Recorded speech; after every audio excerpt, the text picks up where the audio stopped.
Hello friends, જય શ્રી કૃષ્ણ. સ્વાગત છે મારી યુટ્યુબ ચેનલ કુકિંગ વિથ હીરુમાં.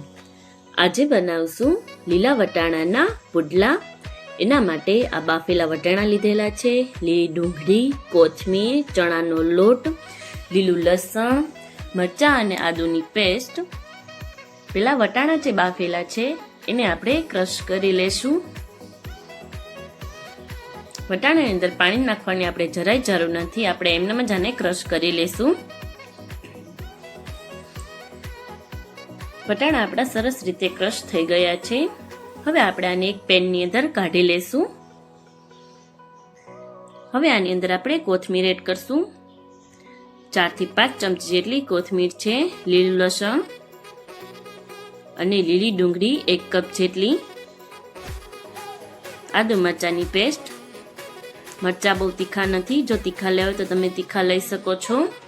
ચણાનો લોટ 1 થી 1.5 કપ જેટલો ચણાનો લોટ છે, એટલામાંથી મેં 1 કપ જેટલો નાખ્યો છે. જો જરૂર પડે તો આપણે બીજો લોટ પણ નાખી દઈશું. સરસ રીતે આપણે આ બધી વસ્તુને મિક્સ કરી લઈશું.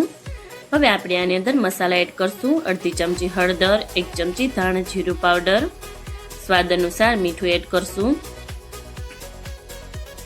ચપટી હિંગ એડ કરશું, અડધી ચમચી અજમા લીધેલા છે. અજમાને આપણે હાથની અંદર નાખીને બંને હથેળીની વચ્ચે દબાવીને એટલે કે ક્રશ કરીને નાખશું. આનાથી સ્વાદ ખૂબ જ સરસ આવે છે.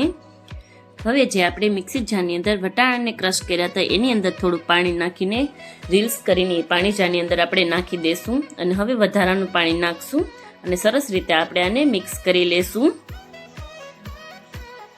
આની અંદર આપણે જોતા પૂરતું પાણી નાખતા જશું અને સરસ રીતે મિક્સ કરી લેશું. જેવો આપણે પુડલાનો લોટનો ડો તૈયાર કરીએ છીએ એવી જ રીતે આ બેટર આપણે તૈયાર કરવાનું છે. આ પુડલા તમે જલ્દીથી બનાવી શકો છો અને મોટાથી લઈને નાના લોકોને બધાને પસંદ આવે છે. સરસ રીતે આપણું બેટર તૈયાર થઈ ગયું છે. હવે આની અંદર લાલ મરચું પાવડર એડ કરશું. લાલ મરચું પાવડર ટોટલ ઓપ્શનલ છે. જો તીખા મરચાં નાખ્યા હોય તો લાલ મરચું પાવડર નાખવાની જરાય જરૂર નથી પડતી, પણ મારે મરચાં મોડા હતા એટલે મેં લાલ મરચું પાવડર એડ કર્યું છે. સરસ રીતે આપણે આને મિક્સ કરી લેશું. બેટર તમે જોઈ શકો છો કે બહુ થીકઈ નહીં, એકદમ પતલું નહીં, એ રીતનું બેટર મેં બનાવેલું છે. આવું જ બેટર આપણે બનાવવાનું છે અને સરસ રીતે આપણે આ બેટરને મિક્સ કરી લેશું. મીઠું તમારે એડજસ્ટ કરી લેવાનું, ટેસ્ટ કરીને જો મોડું લાગે તો ફરીથી તમે નાખી શકો છો. સરસ રીતે બેટર આપણું બની ગયું છે. હવે આપણે પુડલા બનાવશું. એના માટે આ એક પેન લીધેલું છે, સોરી તવો લીધો છે, પેન નહીં. એની ઉપર આપણે તેલ લગાવશું અને પેન થોડુંક જ ગરમ થાય એટલે એની ઉપર આપણે આ બેટર નાખશું. 2 ચમચા જેટલું બેટર નાખ્યું છે અને આવી રીતે હાથની મદદથી હું પૂરી રીતે પુડલું બનાવી લઈશ.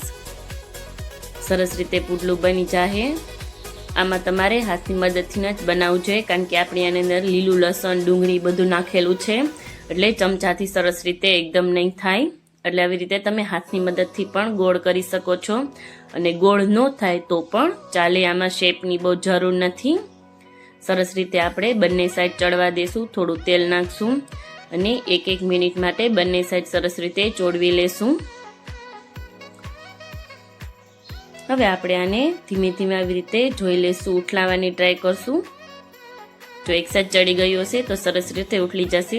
તમે જોઈ શકો છો કે સરસ રીતે થઈ ગયું છે. હવે આપણે આને બીજી સાઈડ ચેન્જ કરી લેશું. હવે આપણે આને એકદમ સરસ રીતે ક્રિસ્પી જેવું થવા દેશું. તમે જોઈ શકો છો કે પુડલું આપણું એકદમ સરસ રીતે ક્રિસ્પી જેવું થઈ ગયું છે. આવી જ રીતે આપણે બધા પુડલા બનાવી લેશું. હવે આપણે સર્વિંગ કરી લેશું. તમે જોઈ શકો છો કે એકદમ સરસ રીતે પુડલા આપણા બનીને તૈયાર થઈ ગયા છે, જે લીલા વટાણાના છે. આ પુડલાને તમે રાતે ડિનરમાં કે સવારમાં નાસ્તામાં પણ ખાઈ શકો છો. તો તૈયાર છે આપણા લીલા વટાણાના પુડલા. જો તમને મારી રેસીપી પસંદ આવતી હોય તો મારી ચેનલને લાઇક કરજો, શેર કરજો, સબસ્ક્રાઈબ કરજો અને બેલ આઇકન દબાવવાનું ના ભૂલતા કે જેથી કરીને નવા વિડીયો નોટિફિકેશન આવતી રહે. Bye bye friends.